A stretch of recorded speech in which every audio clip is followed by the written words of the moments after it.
Hello again. My name is Brittany, and I'm here because I was asked to record a short video just answering a few questions. And today's topic is what immune system obstacles would bacteria encounter as they make initial contact with the skin of a hand and then enter through a cut in the skin? So I'm going to be discussing those obstacles in order in which the bacteria would encounter them, including the function of these obstacles in mounting and the immune response against the bacteria. I'm going to be talking about three different barriers, the first two being innate and the third being adaptive immune responses. And I'll go into more detail on all of those. So to get started, the surface of the body, the skin, the digestive lining, and the lining of the nose are covered by a community of microbes called normal body flora. What those normal body flora does is it helps protect a host from becoming infected with more harmful microorganisms. And they do this by acting as a physical barrier. The normal body flora colonizes these linings, which reduces the area available for pathogens to attach and become established on the host. That also means that the harmful microbes have to compete with the normal body flora for nutrients. So they don't like that, of course. The average human gut contains about 1 kilogram of these good bacteria, and that's about equivalent to about 1 bag of sugar. So a bacteria or pathogen has to encounter 3 barriers in order to penetrate inside the body. And we'll get into discussion with those. And this is, of course, involving that cut that's on the hand that we discussed earlier. So the first one's going to be physical barriers. And this one's going to be the first line of defense. That involves the skin, as it is made out of stratified squamous epithelium.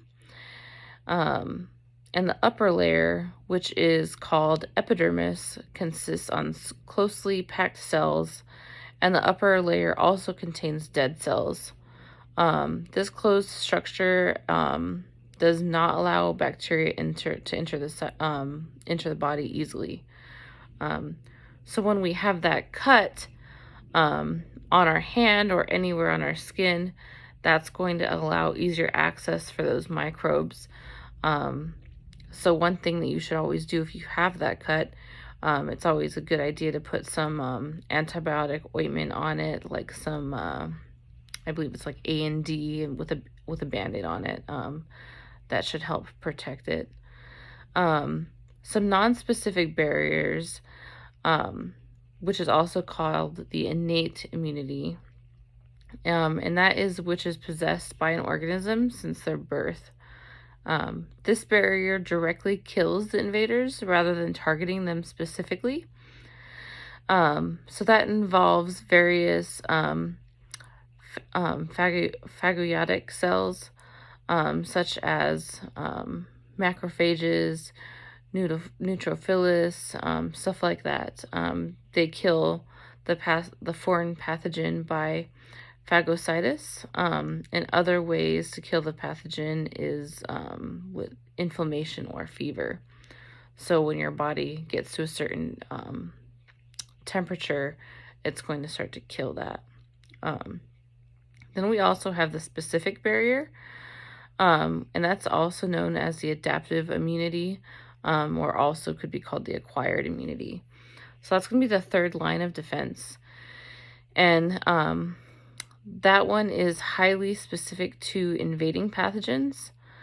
That being said, these specific, it's specific because it targets the pathogens. It involves various cells such as the cytotoxic T cells, the helper T cells, B cells, which produces the antibodies. It involves antigen-presenting cells such as the dendritic cells, B cells, etc.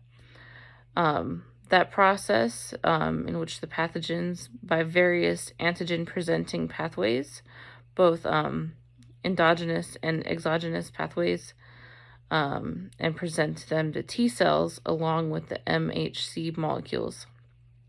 However, the B cells do not require processed pathogen, and their only work is really to secrete the specific antibodies against that specific pathogen.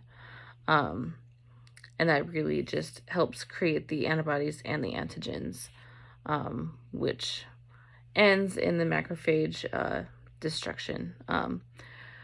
All right, thank you.